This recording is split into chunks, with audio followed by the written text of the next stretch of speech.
reading that little line, I will be arrested for not taking a fucking vaccine. This is not a fucking joke anymore. This is fucking dead serious. I am fucking dead serious. These people don't know who the fuck they're actually playing with. Yeah, in a group they might come and fucking intimidate me and whatnot, but fuck, they do not understand what the fuck just one person like myself is capable of. They do not fucking understand. No fucking vaccine or mRNA will ever flow through my fucking blood. Never! I will fucking die fucking fighting for my forefathers and my fucking lineage. All right, boom. Smooth as. I would have been, how should we say, fresh as a daisy 5 hours ago, 6 hours ago. I've been in the lab since then. I'd gone home earlier after a full day, and I'm afraid much of that day has been spent with these devices. And I don't know, just once I started to get my teeth sunk into it, it's taken up an extraordinary amount of time. It's basically a phone I bought in the US. It's high Samsung A53, but my son reset it. And I have to try and prove ownership when I don't have any of the stuff from when I bought it 3 years ago, etc. It's been a long fight. And as I've been doing that, I've been sort of messing about with Restream just to see if we get a smooth launch. Now, I've tried sending to WTYL. It's not worked there, but everything else has worked smoothly. We've gone out to Rumble, YouTube, Twitter, and I believe the text is integrating. I don't know if there's text on Twitter, maybe not, but yes, promote, and what do I do? Can I do that on Twitter? Estimated daily reach 15 to 36,000. I might try and do that then, because you know, the way Twitter have abused me over the last few years, well, with my abuse of other people, again, what are we going to be streaming about? I want to touch on the potential mitigations with amyloidogenic clots and reversal of pathology in the blood of, not in this case a vaccine injured. This is long COVID. I'm making the presumption. We still have to do the spike detection on the blood if we can actually find anything, but very, very promising data that fits with what we've seen from the bench work, which is stem cell growth factors have a profound effect on the clotting cascade induced by, or amyloidogenic clotting cascade induced by seed amyloids. And in this, we can, the hospital infrastructure is there.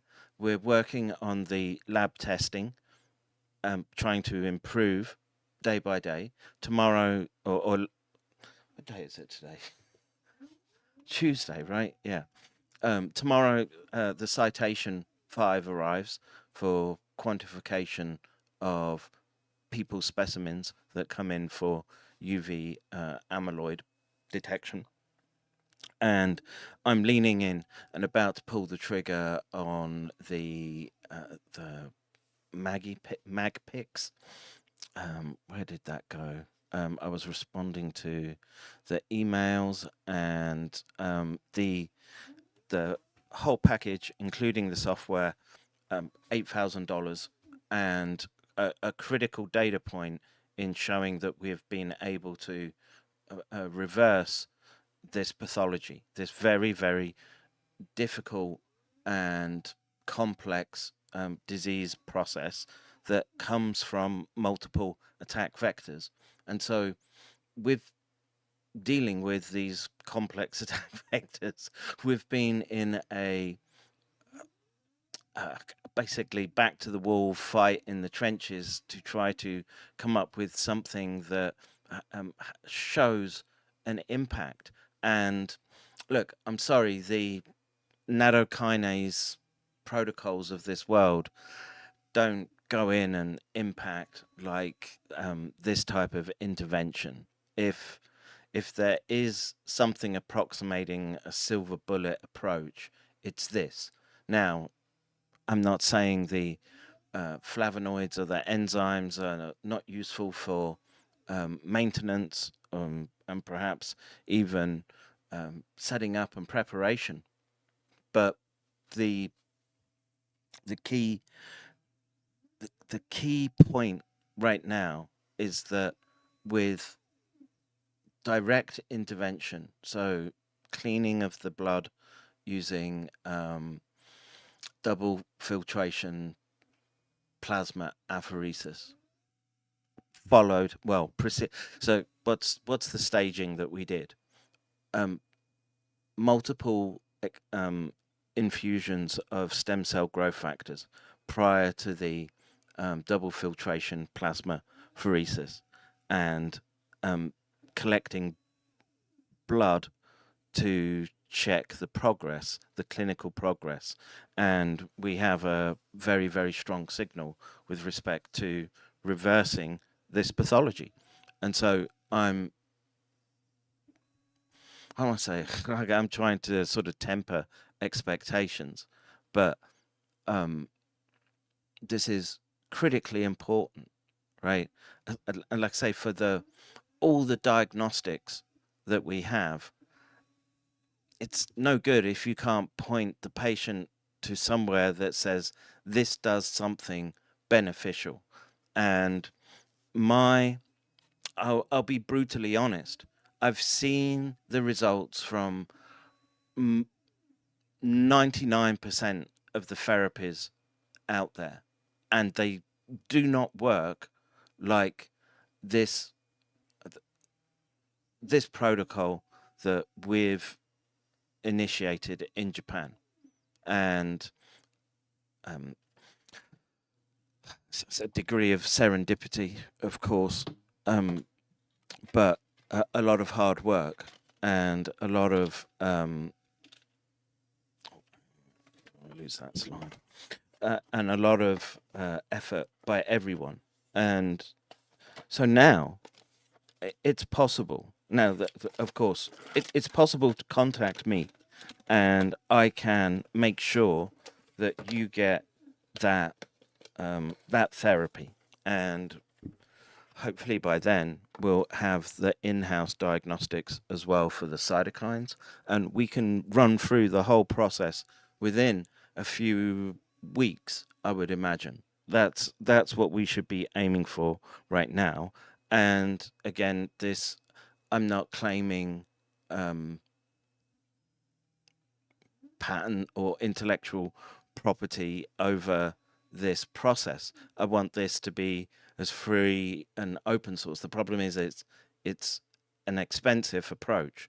It's orders of magnitude cheaper than stem cells, and I think way more effective because the volume that we can give is far higher. And Sphere says sent dono. Thank you very much. Again, I know there's always a plea to keep funding the work, but it is producing results, and it's helped understand some of the most complex issues in the COVID domain. We've tackled the calamari clots. We've worked on what is an accepted pathology in the spike exposure, spike injury domain, which is, I think, the precursor to those large clots. Now, how common are the large clots? I think it's I hope it's the rarity rather than the normal process. And I hope that in the majority of people, that these microclots remain in the tens to hundreds of micrometer range, such that we can target them and take them out. And so I'll quickly go through the results again, just to help reinforce that. I don't think it will take very long. And then we have a choice of things that we can do. Again, I have to do a shorter stream just because I spent so much time trying to solve this, and I still need to work on this. And but I'm determined.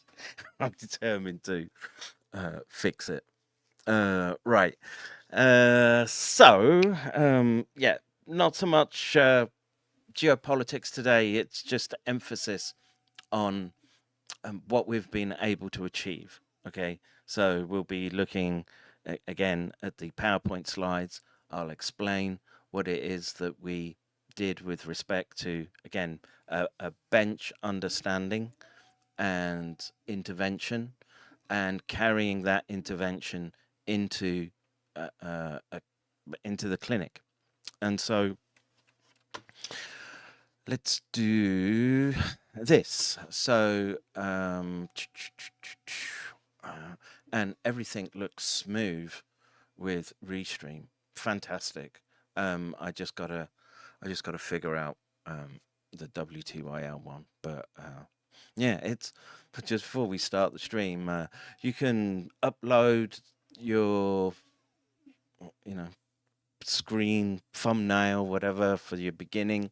Does the titles automatically, aggregates the chat automatically, pretty much effortlessly. We had some problems with Discord, but it was our end, not theirs, and it's been fixed. And the chat looks great, and the stream, I presume, is smooth. I haven't had any complaints. So yeah, the bravo to everyone that just keeps working on these systems. Jackie says, Kevin, so pleased you're back. Wow, what a great helicopter ride you had with your son. Glad you got to have a break. I've always had such faith in you and your work. Thank you so much. Yeah, it's nice to be able to turn around and say to people, hey, there's definitive movement here that's it's backed up by strong basic science, clinical, and the scope of experience in the academic and medical literature. And I'm happy to say that we've been able to, well, have a very significant impact on this pathology, this blood pathology, which at the end of the day is targeting the brain. And so there's a couple of manuscripts again that I wanted to look at in that respect, which is, one was a Nature manuscript which has just come out, which shows that reinfection in, I want to say it was reinfection, but COVID is causing a mass surge in vascular dementia. Makes sense, right? That you would see this in the over 50s. And let me just switch to the main view. Am I?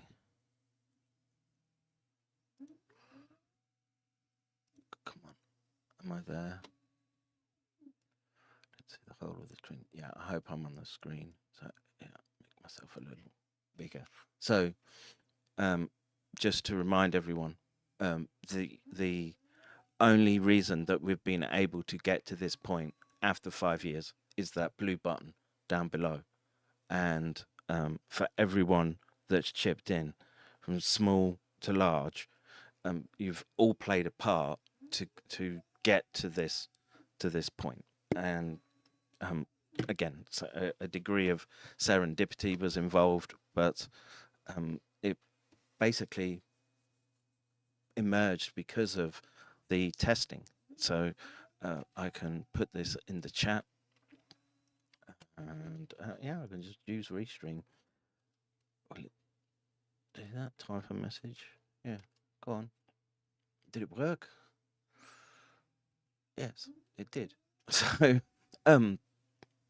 because of this, this service being offered, it grew into being able to, well, one, we were testing, of course, constantly in the background, pursuing other research directions, and it was the discovery through the blood testing and being able to track via diagnostics done directly in the laboratory.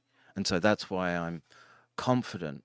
I have a high degree of confidence that the treatment is translatable to other people who have a injury. Again, these are biowarfare agents, the transmissible agent in the virus, and also the products from gene transfecting individuals with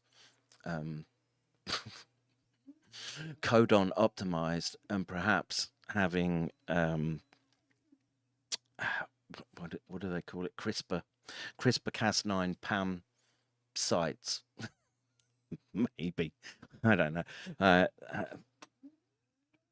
I'll let other people sort of argue that one back and forth. So normally we have our own streaming service. It's just having teething problems as we transition over to give me an ability to just, like I say, put in the title, boom, hit stream, and it just goes out to all these other platforms. Before, it was hours of setup. It was grinding me down, particularly as I was trying to keep on top of scientific work, and you know, Doc's getting old. So again, let's just have a reminder, and I'll, in this instance, just remove myself. Yeah, that's probably best. So this is the increase in incapacitation in the civilian labor force in the United States. That's, you know, literally, how do I say, doubling, but it's sort of looking exponential at this point. Now, of course, we have to just wait to see if the data levels out, but it seems up to date and well into 2025, and that slope looks steep relative to the historical data, which is going back to 2009. And why is this? Well, there's something moving through the population that is causing, again, the focus on deaths is kind of a misdirection in this instance. It's the people who are trying to function right now in a, well, life's tough enough, right? And you got to make those payments. And if you're struggling each day because you're chronically starved of oxygen, your body is inflamed with cascading cytokines and amyloidogenic proteins that are very likely cross-seeding and emerging as very, very large manifestations because of the location in which they're happening. They're not constrained by the cell membrane as we normally understand amyloids and their role in other disease states. In the case of blood, because the vasculature provides a large avenue in which, or venue, I should say, in which they can keep aggregating, we see microclots. And so let's just pop ourselves into the PowerPoint. So just to emphasize here, let me do, I don't think it'll do slideshow. It doesn't do it on this. And when I try to change change the monitor, doesn't let me. And I've got so many monitors, I can't get it onto the monitor that I need. Now, if I messed around with it, for sure I could. But let's exit this. And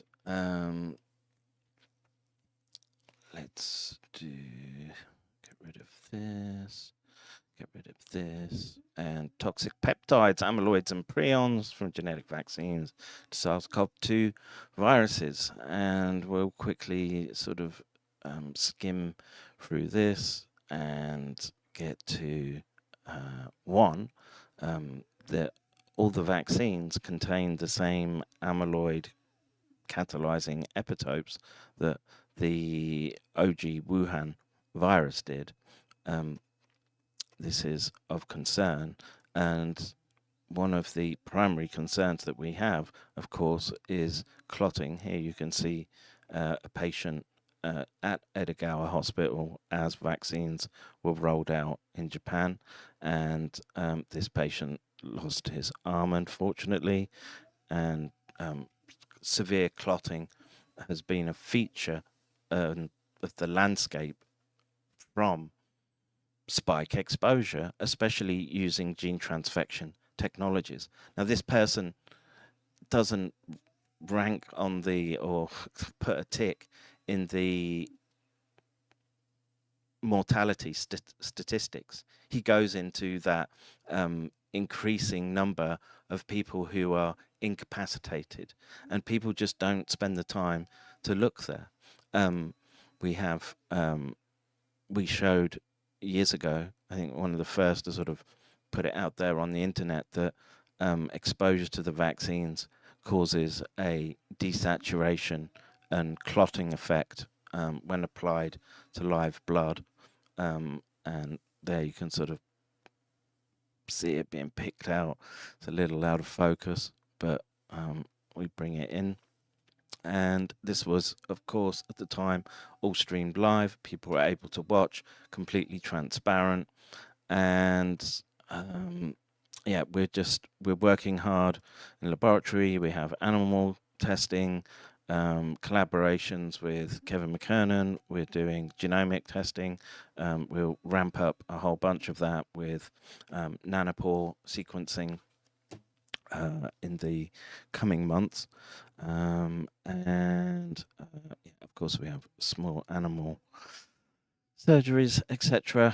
And of course, we're focused on these amyloidogenic clots, from the microforms in the blood to these large aggregates that have been passed around. We have tested using genomics, and we know that they are of human origin. They have unusual anatomical features, and although it looks solid at the macro level, under a microscope, they have a very fibrous appearance. They are strongly autofluorescent, and they avidly take up the stain for amyloids via flavin. These are known features that were already described in the literature since 2018 for microclots. The issue around spike exposure is that the degree of clotting seems to be exponentially larger.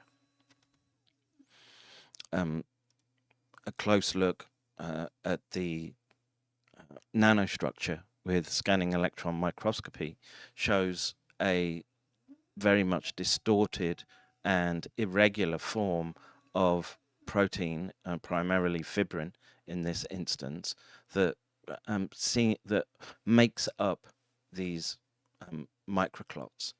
And now we're getting to a point where on the bench we were able to show that the calamari-like clots had prion-like activity through using RT-quick-like methods. And you can see the original plate here and the reaction kinetics there. And what we were able to do using microplate readers is show that so on the left in the red box is graded concentrations of amyloidogenic clots, and in the right hand box we've done graded concentrations of stem cell growth factors to standardized concentrations of amyloid clots, and we see a significant reduction in the amyloid fluorescent signal that these machines are tuned to pick up. So this was our first indication on the bench that stem cell growth factors could play an important role in inhibiting this dangerous and at the moment still not a very well understood process that occurs in the blood. And now what we've been able to show, so in this instance I mentioned earlier that the clots are autofluorescing, and what you're looking at here is the patient, the subject, who had their blood tested, and what you're looking at is just the autofluorescence of their blood, which is very, very high. And you know, how do I know that? Well, I've looked at many a sample, and I can see the range of how they look. This false color view helps sort of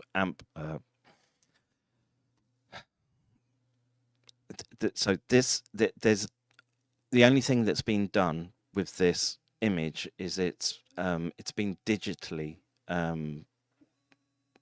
changed. There's no intervention on the blood at this stage, right? It's just post-processing in order to derive out extra features, and what it does is it helps highlight the gradation and areas of hyperintensity. And this is, you're looking at the blood pre-treatment, and here you're looking at the blood using autofluorescence post-treatment. And there you can just see a measure, a quantification of the signal of the UV filter band, and it's a significant reduction, highly significant reduction in autofluorescence. Now you can say, well, it's just autofluorescence. What does that mean? Well, in this instance, we were able to get cytokine panels, and I didn't go through this last time, but so in August, white blood cells were elevated. In after treatment, they were normalized. So platelets were high and normalized in September. CRP was mildly raised. It was back to near baseline after treatment. Fibrinogen was low and normal from August to September. And again, why is fibrinogen low? I think because it's aggregating into these fibrin microclots, and it's not just purely fibrinogen to fibrin in these clots. We know this. Their aggregations and cross-seeding is occurring as these clots form.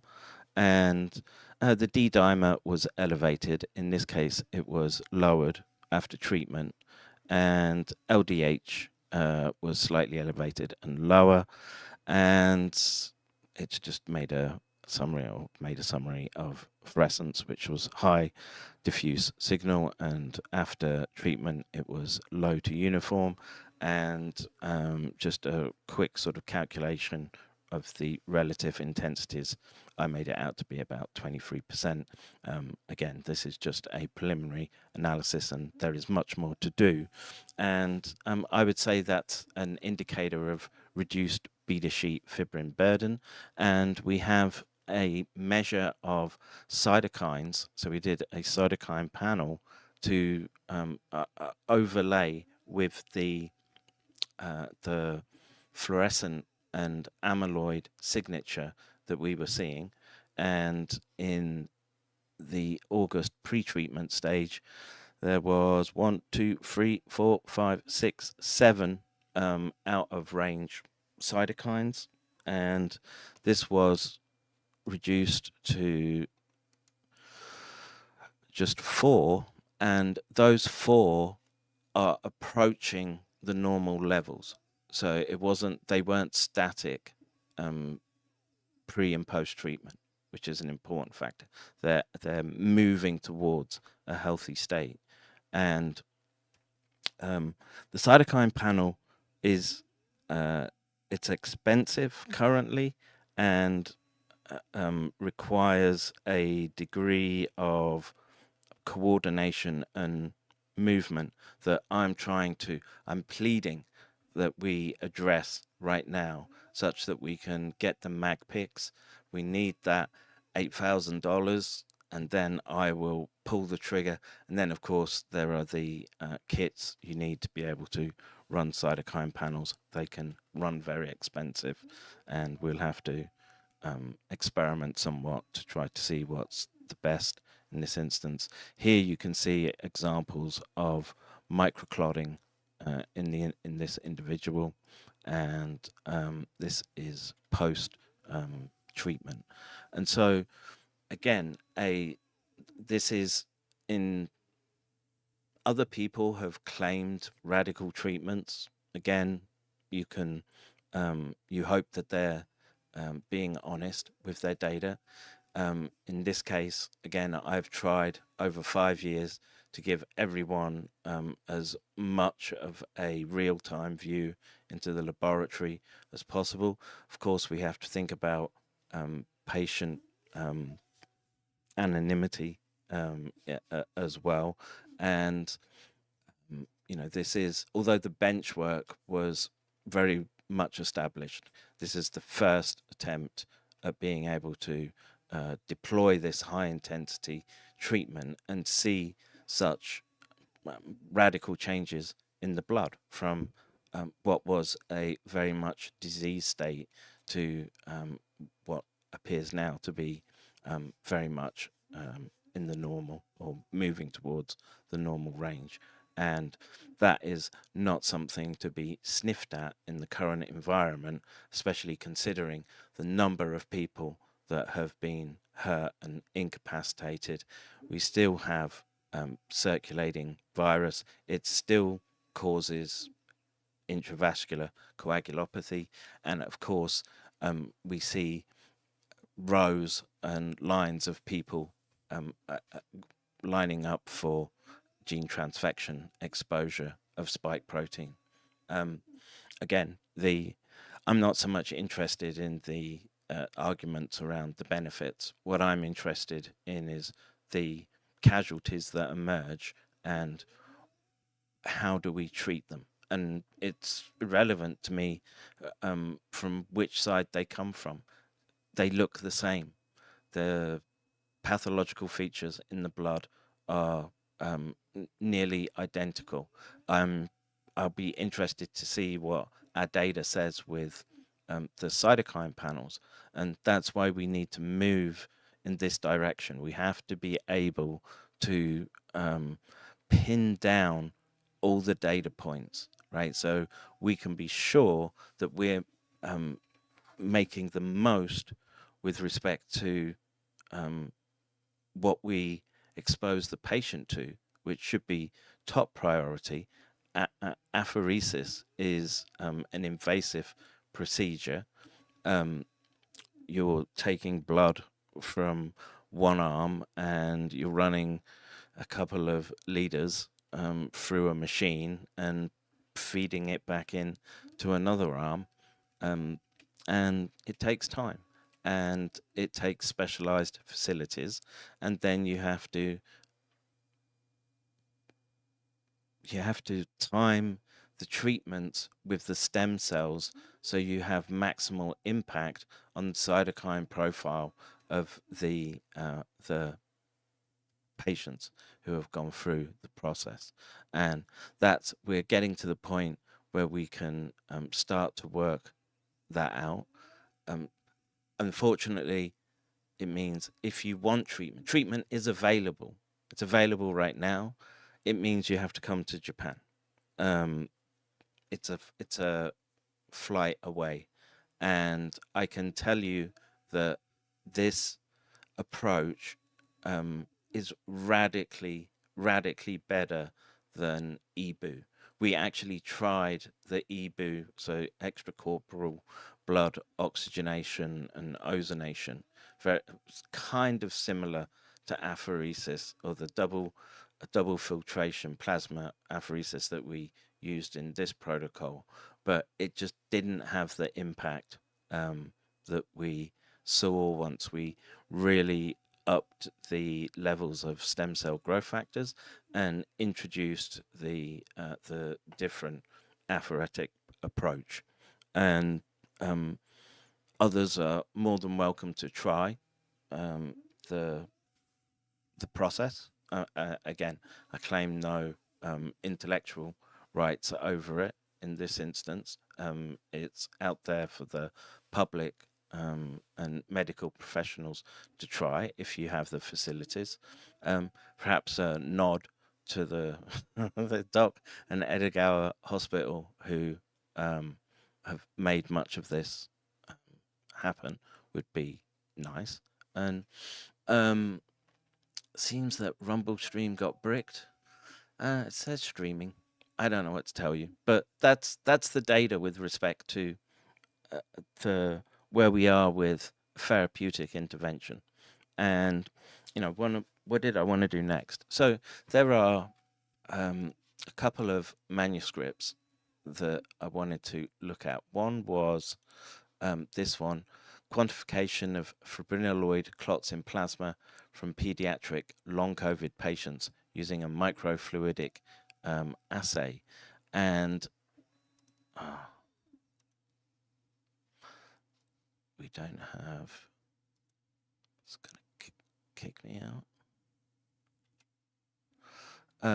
And so this manuscript has come out recently, which is long COVID associated with SARS-CoV-2 reinfection among children and adolescents in the Omicron era retrospective cohort study. And basically what they find is reinfection has increases the chance of long COVID, and essentially vaccination provided no protection in this study.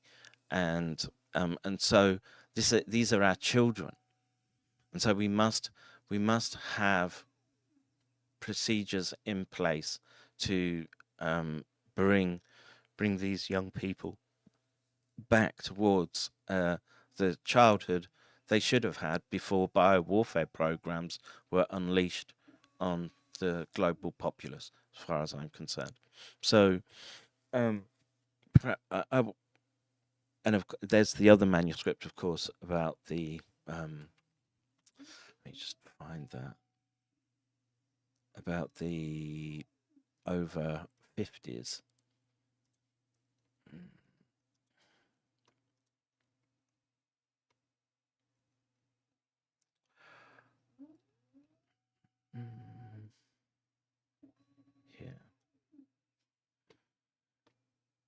COVID-19 infection associated with increased risk of new onset vascular dementia in adults greater than 50 years. Now, I thought what might be interesting, if we're not going to read manuscripts, is to do a bit of work on the scope. So let me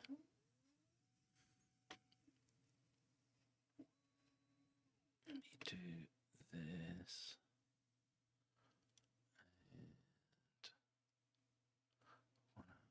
And move that.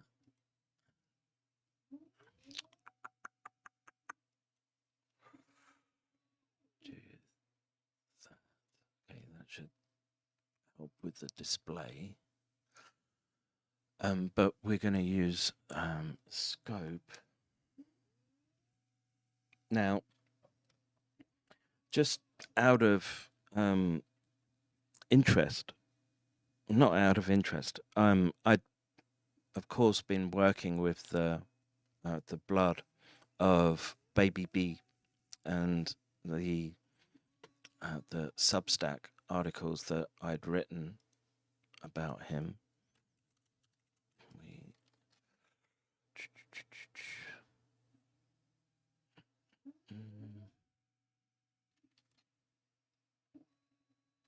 Well, if you're new, you can find my Substacks here. Shout out to all the co-authors there, Kevin McCairn, Shredder Okato, Charles Rixey. All have done way above and beyond the call of duty in this instance. But it's not this manuscript that I want. Sure you want to leave this page? Leave. Where's my posts?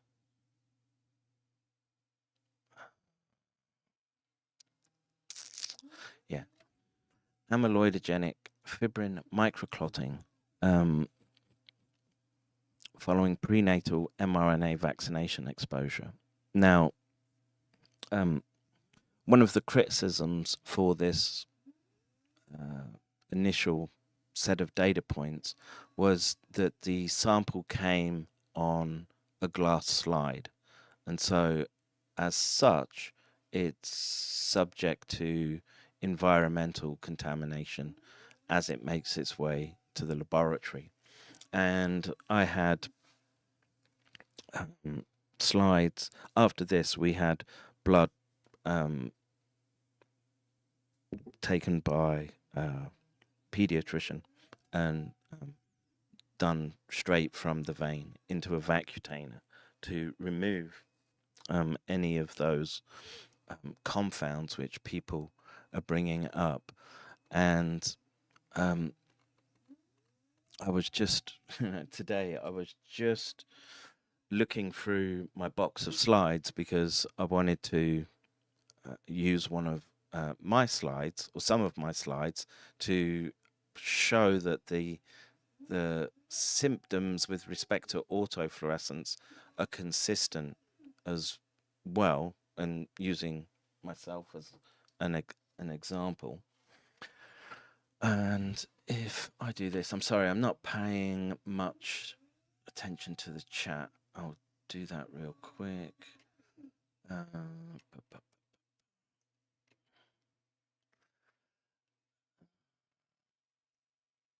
Hi, Kevin. Yeah, did that one. Like I say, everything looks smooth. My end. You're just gonna have to pick a channel that works. And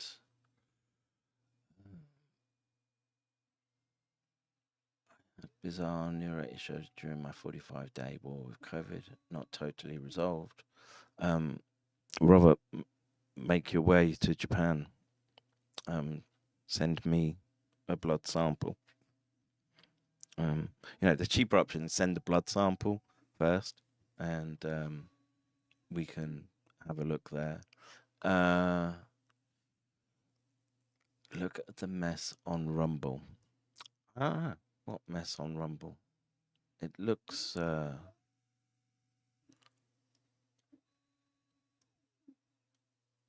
is it cut out? No, it's up to date. What about the sound? I don't hear anything.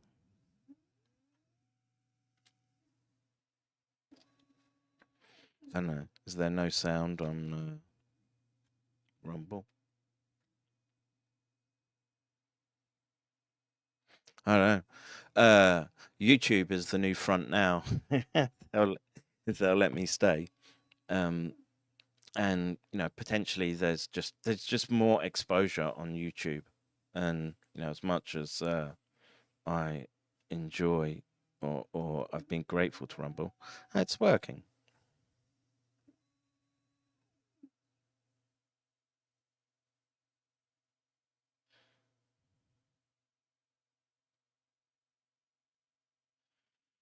Looks good my end. I don't know what to tell you. That's me. Excuse me. That's me. Just looking at the channel itself and using the same link as everyone else. So, thank you to Zuckerberg for the $5 donor. Really appreciate it. But it looks okay to me. I don't know what's the matter with you.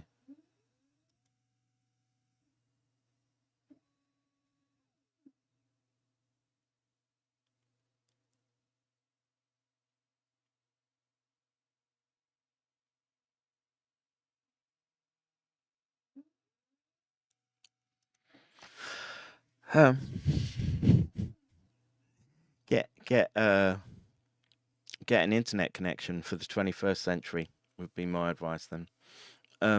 So where were we? We were. Oh yes. So I was talking about Baby B, and there was many clot on the glass slide, and I was able to see this one, and as it was a sort of standout example that I then I stained with Fireflavin, and where's the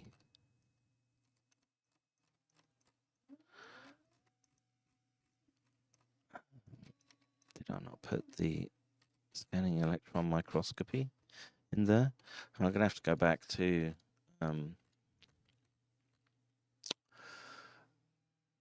Substack and update. So let's just do this.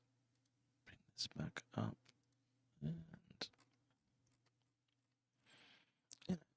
and so we're looking at the clot I just showed you, and then we have the capability for scanning electron microscopy, and this very again standout feature, highly twisted morphology. It has the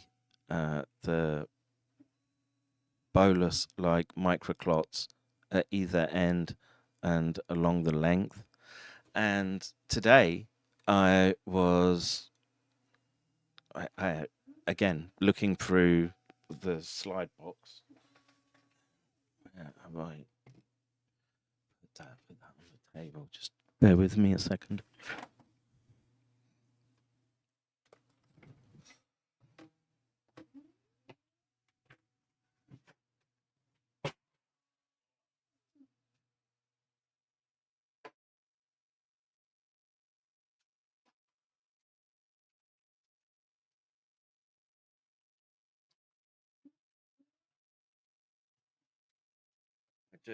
I cannot move in this lab at the moment. I can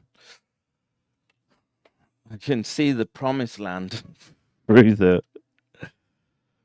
to the new renovations and new space. It will be glorious when it's finally done. But it's been it's approaching a month of them working on it again. Much bigger job and far more expensive than I was initially anticipating. Where I was thinking it was going to be me and the tax evader, just a bit of summer work outside, replacing a few rotten planks on a deck, turned into what's that? The Money Pit. It's literally felt like that movie, as they just like, yeah, this needs replacing, this needs doing, and yeah, this is week number 4, and I need help. I need help. Send shekels. Right. So where were we? Yes. So I'm got my box of slides because I was going to look at samples from myself where I had COVID earlier in the year, severe enough to give me pulmonary embolisms and put me in the hospital, and then compare to treatment afterwards. Now, in this is, and we can compare the treatments with respect to fluorescence and the presence of micro or amyloid like clots. Okay. But before we got that, this is just an interesting aside as I was scrolling through and I was like, oh yeah, I was working on these at one point, again, trying to juggle too many balls at once, including scratching me. No. And yeah, in this instance, what you're looking at on the screen, I just popped the slide on, and yeah, I'll show.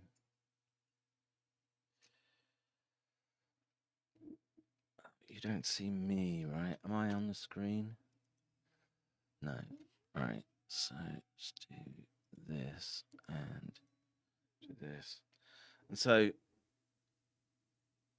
there's his sample straight from a vacutainer and stained with thioflavin. And well, now I have to search again for it. But there is a linear form clot. It's not as dramatic as the one on the first slide, but it's there. You see them in my blood. You see them or we saw them in the patient that we treated. They are no longer there after treatment. So let me just wanted to do live viewing.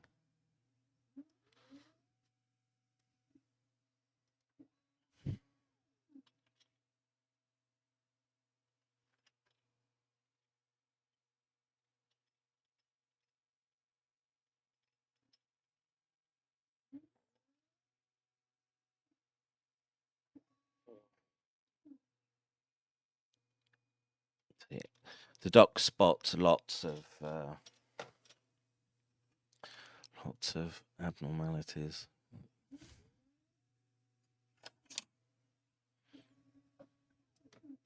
Yeah.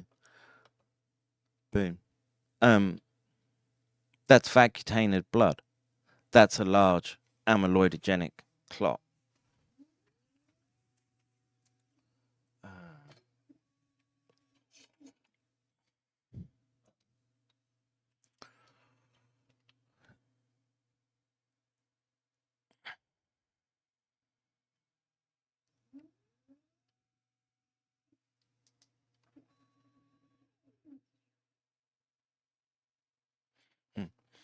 Yeah, I bet these are not so much.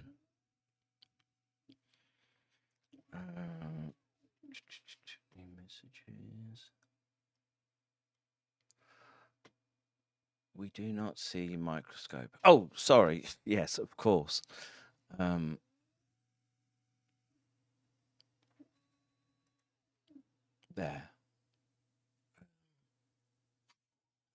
I'm just trying to relocate that linear form from earlier.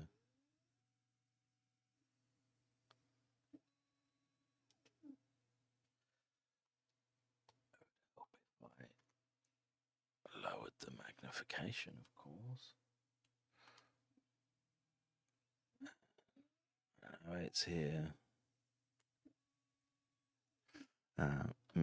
Me taking it out of the slide holder, or no, or moving it.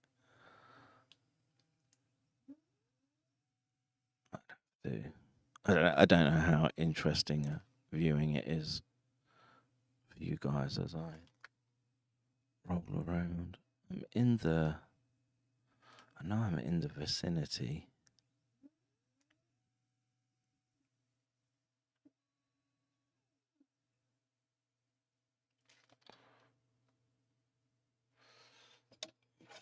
Just switch to.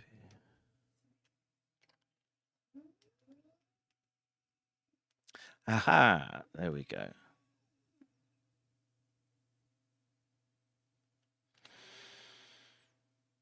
Vacutained blood. Vacutained blood, linear form with twisting and rotation in it. These get missed by much of the analytics that are done today, unfortunately.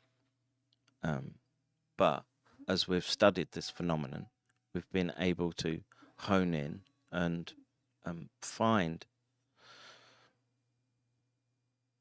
repeatable phenomenon. Okay, so yes, the boloid-like microclots, I have no doubt of their existence. Can they aggregate into bigger forms? I see no reason why they can't.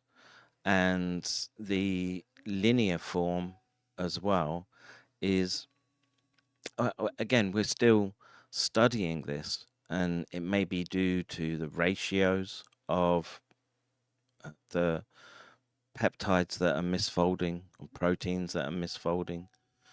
So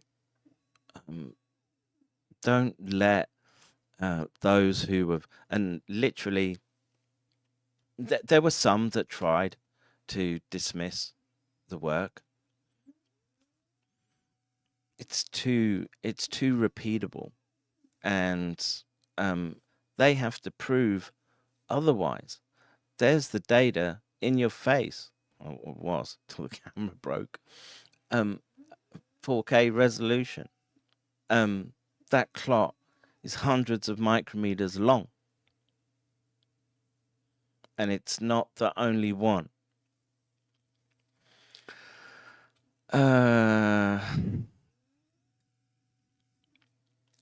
Guardian Lab to Fab, promises of graphene revolution finally coming true. Maybe. Again, as a scientist, I'm agnostic to the use of materials. It's how they're deployed, and that's the balance with respect to ethics and sovereignty. And right now, they're trampling all over that. And so this is why we need independent laboratories. It's why we need independent voices, and independent voices that are prepared to go in and mix it up with the biggest names of the orthodoxy. And none of them have refuted this data. They can try to dismiss it, but here it is.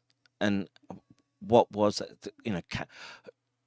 to be scientifically objective, was there an exposure that from viral illness that could have caused this? Potentially. But the causal chain in baby bees disease exposure was in utero exposure, 32, 34 weeks, then coming out premature, coming out dead, unfortunately, resuscitated, and struggling with immune. He's not keeping up immunologically with his peers. He's growing though, so lovely, lovely young boy. But his blood is carrying these clots.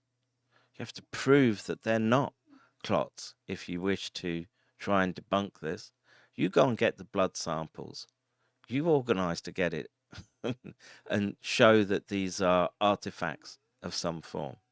But right now, with the tests that we have, these literally scream and shout at us that we should be doing way more to understand the impact on the children.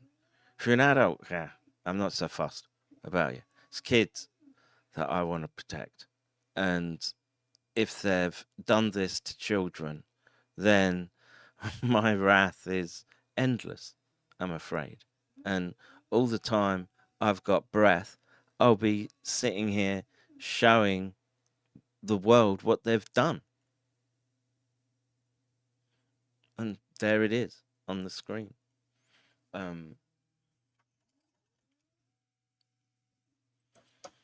You know, it helps to sort of look at it in plain view as well.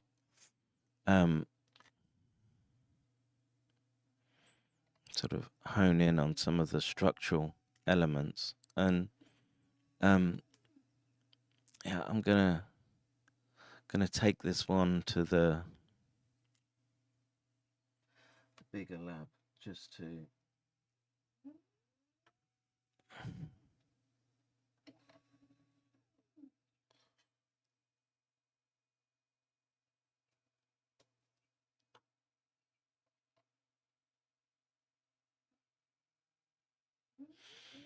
now. What I do have, this relates to cures. I've shown you our cure that works: stem cell growth factors, plasma apheresis, double filtration. But people ask me, what about DMSO? And I want to, you know who you are, who gave me this bottle. And what I thought we could do was, let's just take a look at my blood, like the COVID exposed blood that put me in the hospital this year, and let's just add a drop and see what happens. I would add it to baby B's here, but I'm trying to preserve as much as possible his data right now as we figure out the best way to have an impact with his data. Clots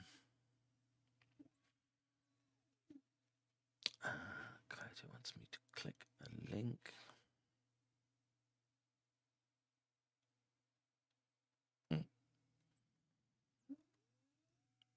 Yeah, I mean, thank goodness it got sent to me. Right?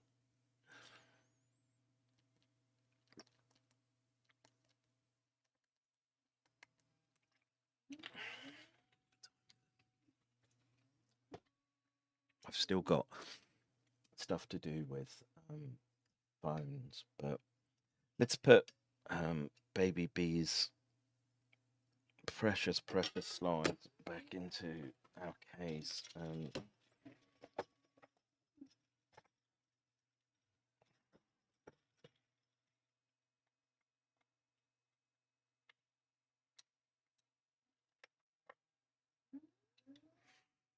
Now, what did I do with the... We could perhaps take a look at my blood now. I stick myself with another needle. So this was April. So this was before I got hospitalized, but post the infection, right? And I just want to have to hand what it looked like in July.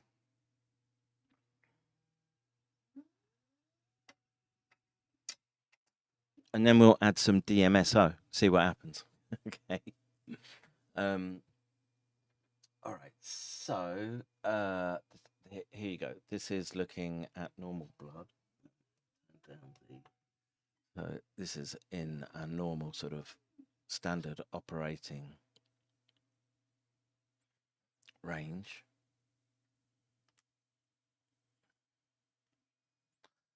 I mean, that structure is in the blood. I would include that in any analysis. But how does it look when it fluoresces, right?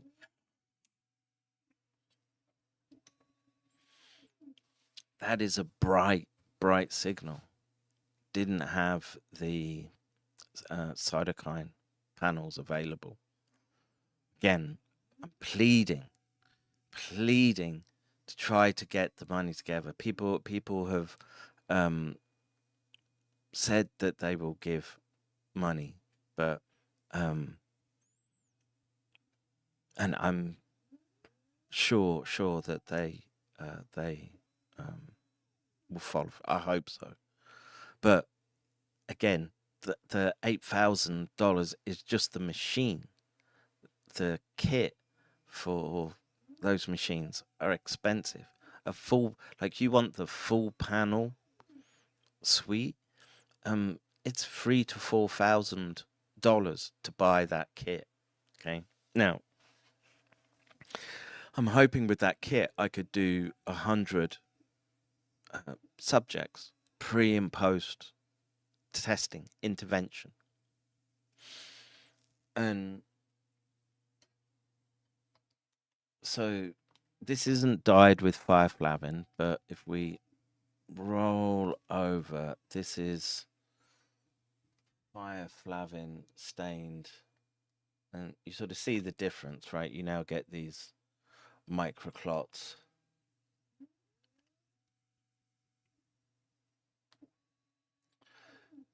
And there was, I mean, that's a big one, but there was it in this sample? I found a nice linear clot as I was looking through my sample.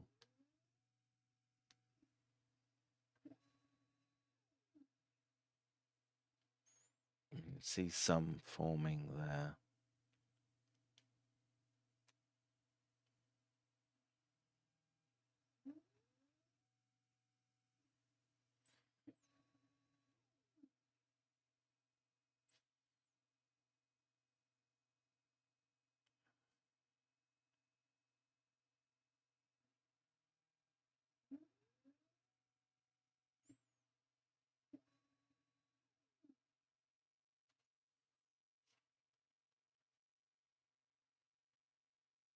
Yeah. Now, I'm inclined to see if, you know, you've got some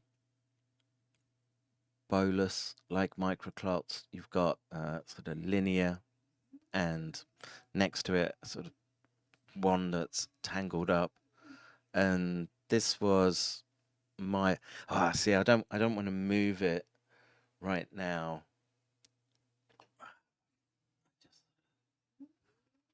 visualization on, let me grab that image. If we're going to mess with it, keep it.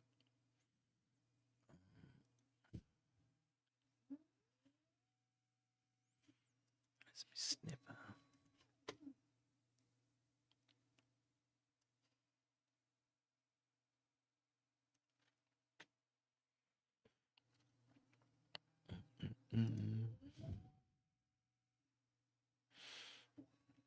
It's good doggy around. Yes, we get this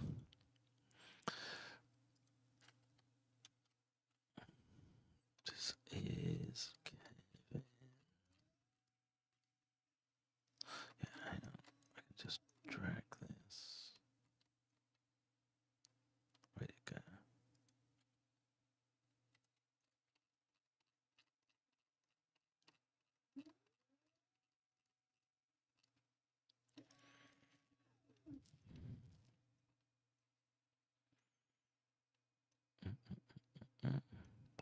Where's my...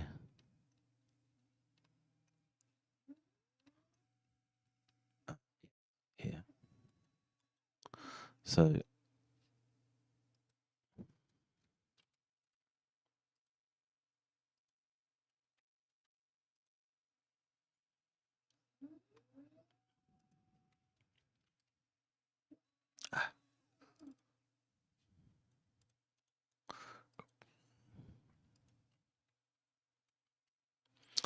And this was, yeah, this is April.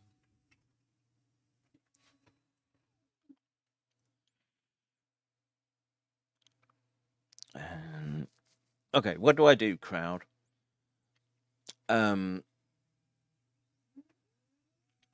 I move it and show you the difference in fluorescence after I had treatment with what would be called triple coag therapy, which was Eliquis and me stuffing handfuls of nattokinase and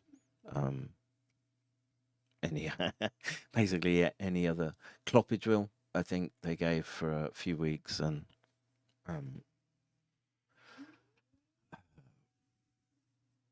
what was the other one? Nitroglycerine, right? So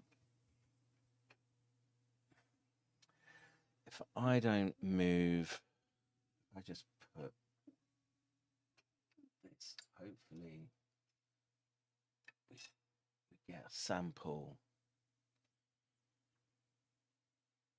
Yeah, so I don't know. I hope that sort of just shows that this is 3 months later, that there is a difference in fluorescence, but it's nowhere near. I have to do the workup and the calculation, but it's nowhere near what we were able to achieve from this to this.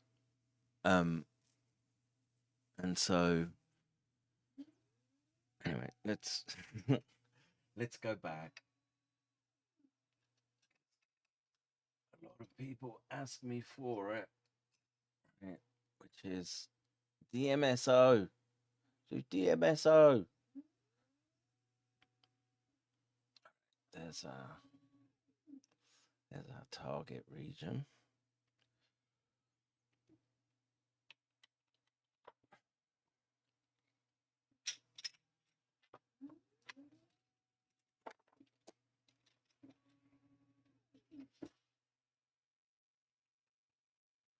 What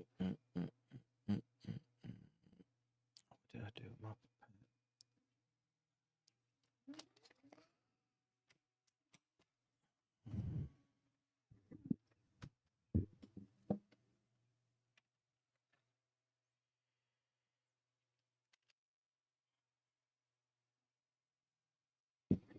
Oh, it's trash day as well. I need to take that into account. But 100% DMSO.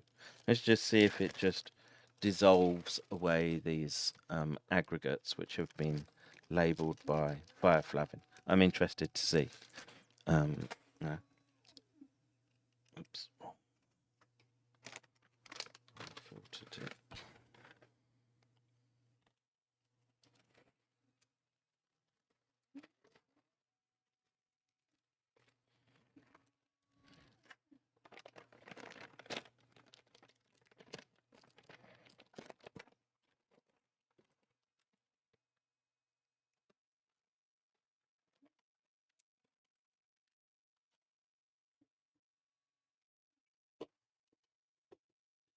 So, let's just do this.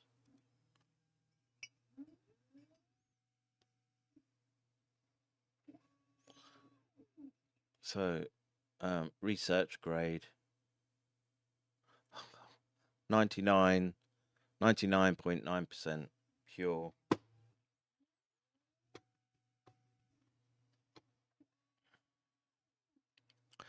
White light for baseline. Okay.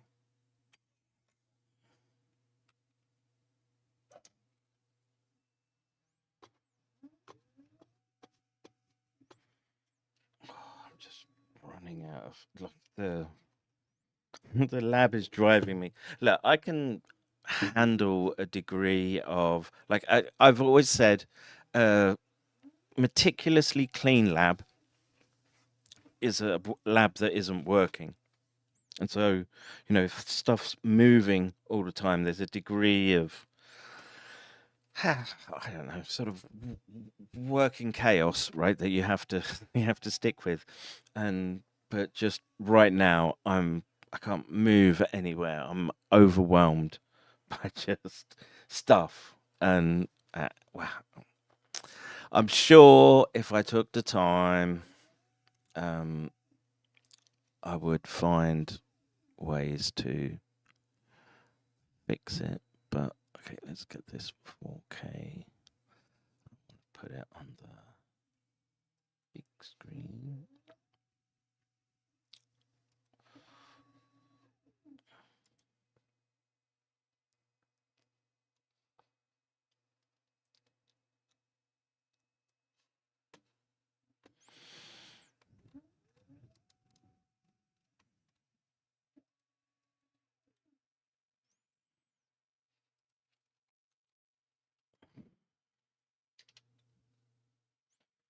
All right. Let's do this.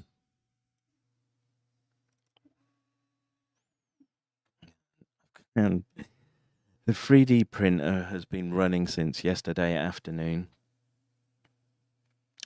It said 1 minute left like an hour ago. It's been like water torture today. I've been at the coalface, lick spittles, all day.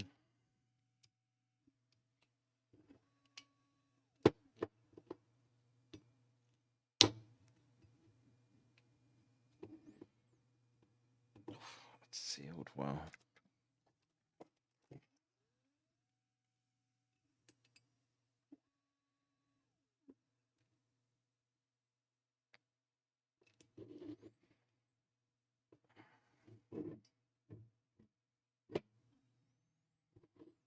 That's supposed to be in there. That's some like anti-drip. Sealed. Ah!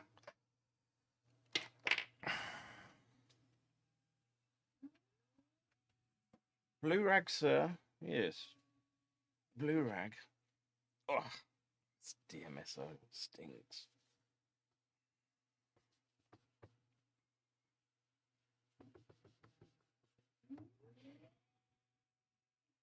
Right then. So basically, I'm just gonna take like 10 microliters. It's pure DMSO. I hope this bottle seals back up fully.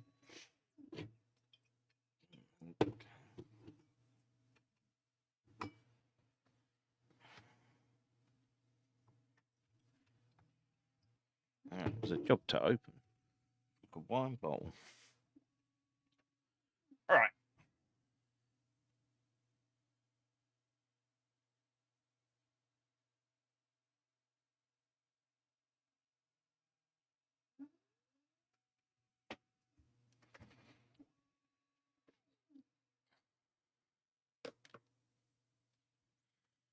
Now,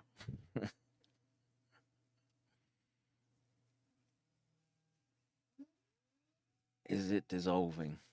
No, it's moving some of the blood, the normal blood that's sticking to the protein structure, which I would expect any fluid, any solute that.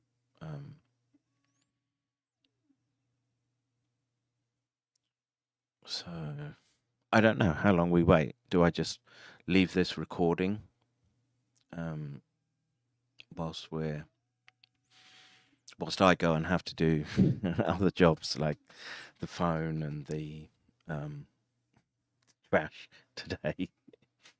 But I see the protein structure intact. It didn't dissolve it away. it's cleared away the dried blood, basically. So I think this is a good place to end the stream. Again, the first part we've spoken about the cures that we've been able to deploy in this lab, which I'm confident have had a large impact. That's what we're looking for. We're not trying to get small signals. We have a large impact on blood, and the technical term being rheology, just the makeup of the blood. Let's see. It's cleaned it up nicely. I don't see it dissolving protein.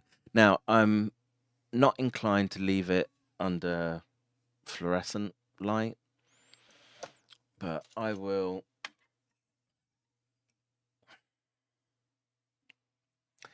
I'll leave it there, soaking away, and wrap up with. What can I wrap up with? You know what I was looking for? Like the old outro I used to have with sort of thrash metal and Predator like montage. Hang on, let me just. Of course, I better just see if there's questions. Yeah. Okay. What's the thinking behind DMSO dissolving this? That it's one of those compounds that gets shunted through the alternative health circles, and people latch onto it and give all manner of attributes that almost stretch to supernatural. And I don't know, man.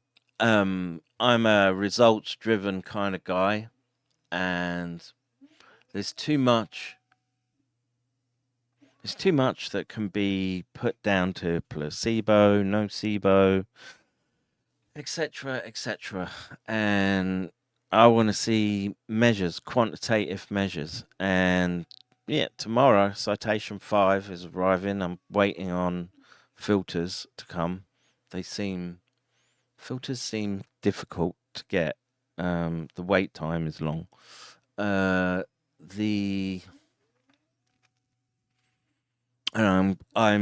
going to pull the trigger on the mag pics. Where'd it go? I'll just bring that up. Yeah, I'll go out on the mag pics, right? This is a crucial piece of equipment. I would like a Fourier transform infrared spectroscope, because I think it's kind of a poor man's ramen spectroscopy, and I'd like one in the lab. It's a pretty sort of crucial piece of lab equipment, but in terms of that's more research orientated.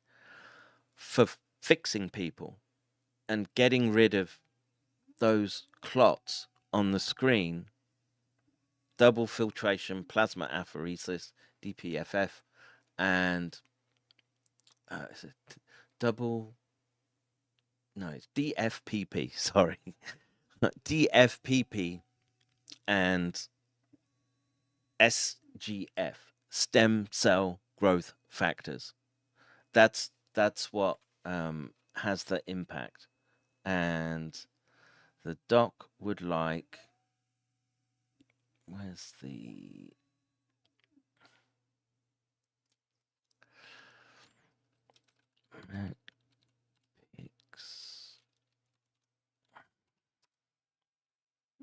Luminex. Yes, I'm going out on this. We must get one of these. Crucial.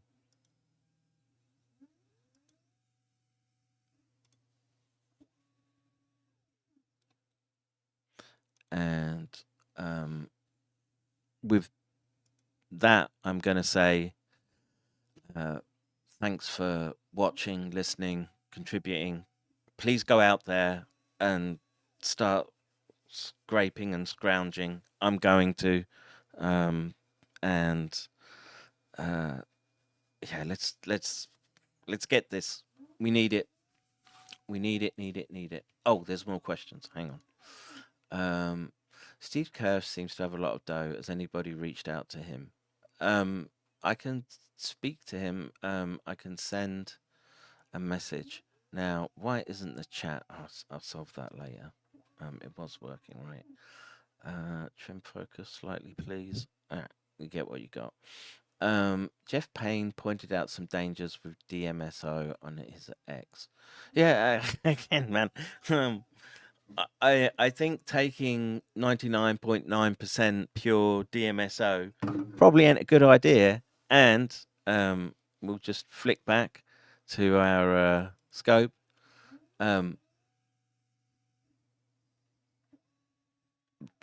It hasn't moved those amyloids.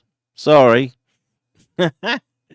I put money on the DMSO drying up first before those proteins disaggregate.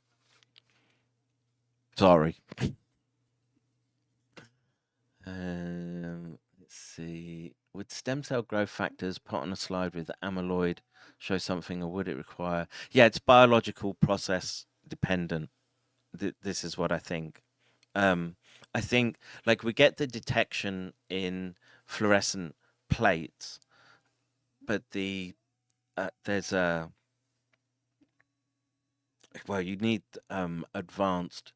You need the Fluostar and RT-Quick like processes to get the detection, and you know I'm confident in that signal, and I'm well, can I say? I would say the two approaches plus care, looking after yourself, eating well, getting access to high quality flavonoids for maintenance, are all part of the routine of mitigation. But the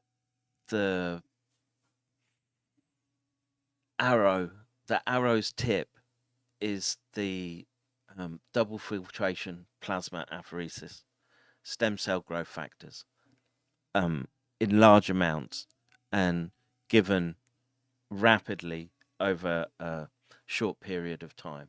Now, I think I probably should write up a manuscript in this instance. We have the bench work as a means to sort of get it onto bioarchive, and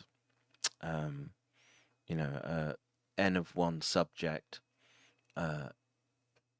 It's just exploratory at the moment to see that it did work. Sorry, so I hope I answered that. Occupy Wall says amazing progress. Stem cell growth factor, huh?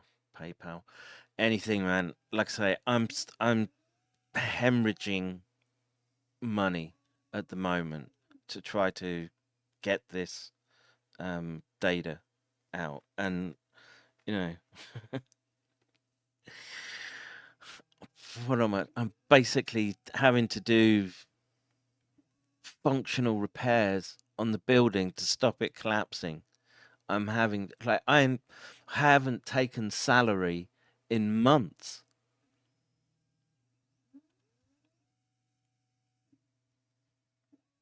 Months and months since I've been ill. What's been given to me has been pumped back into the lab.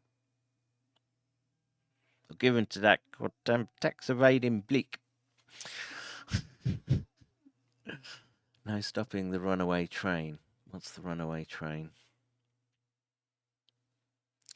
NIH funds creation. Oh yeah, I've saw that, and it's gross. It's gross. And you know who's doing good work at the moment? I know he's a bit of a obnoxious drunk, but Jim Haslam is putting out a bunch of good articles on Twitter, just sort of following this. Continue. They haven't stopped. They haven't stopped with gain of function or any of these poorly disguised biowarfare programs. They're still at it. They're still coming for you. And there's literally me and a handful of others standing between them and you.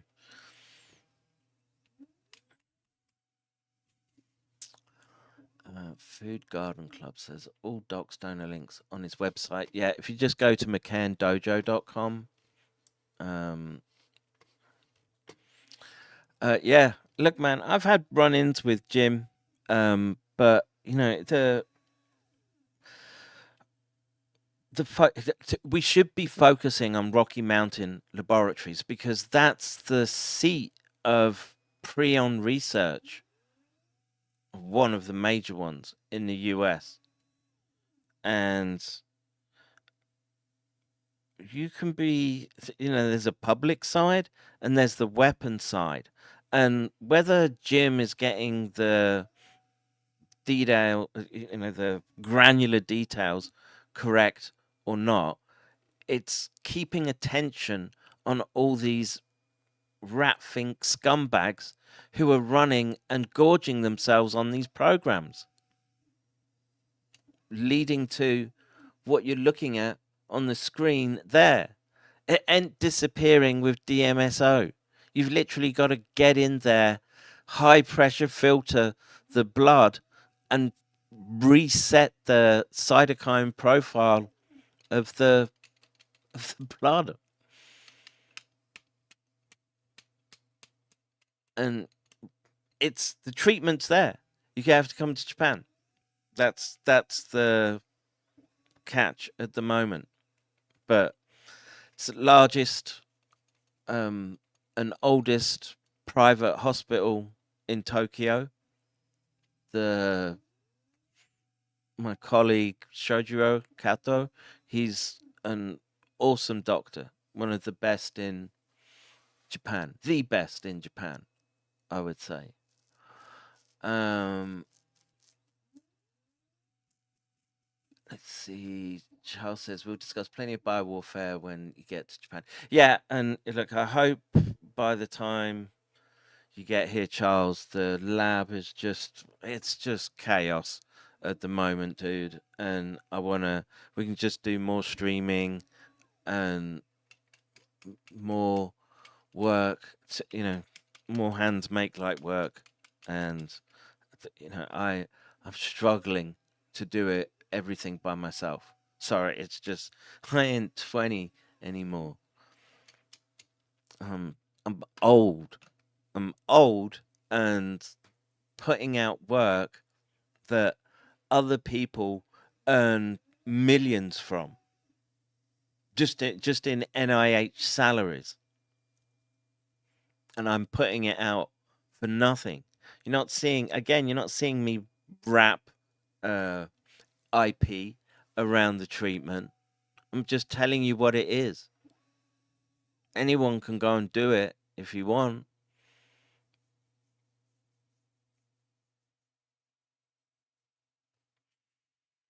All right. I'll leave it recording. Let's go out on Lumiex.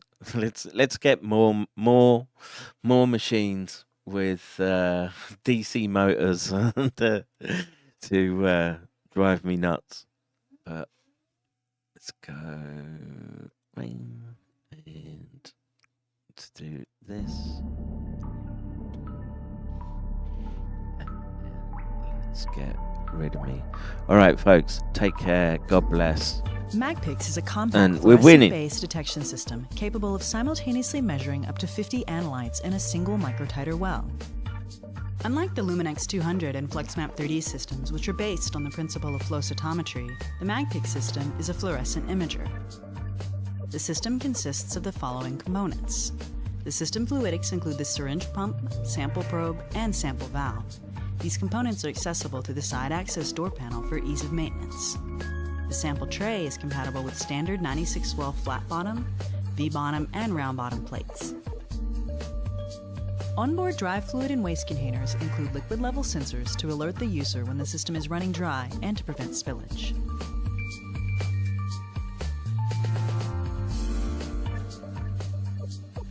The heart of the system is the optics module, which includes the sample chamber, magnet, light-emitting diodes, and a CCD camera. Based on Luminex's proven XMAT technology, the MagPix system uses color-coded magnetic microspheres as the substrate on which assays are performed. MagPix can perform quantitative analysis of proteins and nucleic acids in a variety of sample matrices. Here's how it's done. The surfaces of Luminex Magplex microspheres are easily coupled with a reagent that is specific to the analyte being tested, such as a monoclonal antibody, protein, or DNA sequence. When the coupled microspheres are loaded onto a microtiter plate and mixed with the biological sample, analytes are captured based on specific antibody protein recognition or DNA hybridization. The complex is biotinylated, and finally the detection molecule is attached. The samples are now ready to be read on the MagPix system. A sample probe draws the suspended microsphere-based assay into the instrument. The beads are carried by the system dry fluid into a chamber.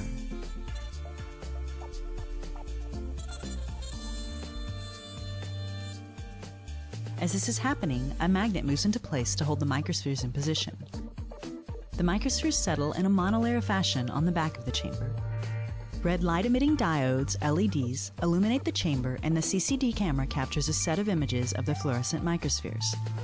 The software processes the images and identifies the beads based on their fluorescent pattern. Green LEDs then illuminate the chamber, and if the analyte of interest is present, the CCD camera will capture an image of the fluorescent detection molecule. The software processes the image and determines the concentration of the analyte of interest from a standard curve. Once the sample has been read, the magnet is moved away from the chamber, allowing the microspheres to be swept out. The system then flushes the chamber in preparation for the next sample. Luminex Exponent software reports the results of the multiplexed assays in real time. In this way, MagPix allows the completion of up to 4,800 individual tests in less than 1 hour. MagPix is a cost-effective, versatile multiplexing platform that provides the researcher a tool that requires less sample, less reagent, and lower labor inputs than traditional testing methods such as ELISA, thereby reducing the cost per data point for testing of multiple analytes.